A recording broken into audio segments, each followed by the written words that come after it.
আজ পবিত্র জুমার দিন একটা কথা বলি, আমরা আওয়ামী লীগ করি, আওয়ামী লীগের কর্মী, সততার সাথে আদর্শের সাথে রাজনীতি করি।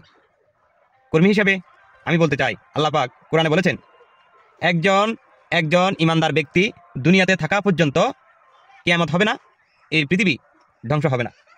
যেদিন এই দুনিয়া থেকে ইমানদার ব্যক্তি চলে যাবে সেদিন আল্লাহ কিয়ামত ঘোষণা করবেন। তেমনি ভাই আমরা বলতে চাই, বাংলাদেশ আওয়ামী লীগের ভিতরে সততা এবং নিষ্ঠা আদর্শ যতক্ষণ পর্যন্ত একটা কর্মীর হৃদয়ে থাকবে না, সেই দিন আওয়ামী লীগ আর থাকবে না। যতক্ষণ পর্যন্ত একজন মানুষের হৃদয়ে বঙ্গবন্ধুর আদর্শ সততা আছে, ততক্ষণ পর্যন্ত আওয়ামী লীগের কিছুই হবে না ইনশাল্লাহ, কিছুই হবে না ইনশাল্লাহ। ইনশাল্লাহ আবারও আওয়ামী লীগ ঘুরে দাঁড়াবে। একটা সময় আমরাও বলেছিলাম আওয়ামী লীগের পতনের দরকার আছে, আওয়ামী লীগ পতন হোক। কেন বলেছিলাম?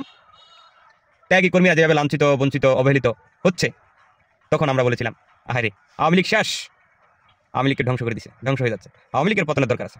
এই আওয়ামী লীগটাকে ধ্বংস করছে, নষ্ট করছে কারা জানেন?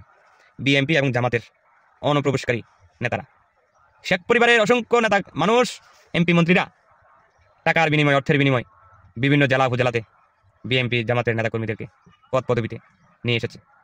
ঠিকাদারি ব্যবসা থেকে শুরু করি সকল কিছুতে 50% বিএনপির লোক, জামাতের লোক ঢুকে গেছে, দলের ভিতরে ঢুকে গেছে।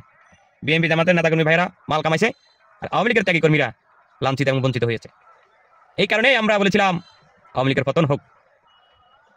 তো আমাদের নেত্রী এখন বুঝতে পারছেন, দায়িত্বশীল আদর্শবান নেতারাও বুঝতে পারছেন, এখন ত্যাগীদের মূল্যায়ন বাড়তেছে, আরও বাড়বে ইনশাল্লাহ।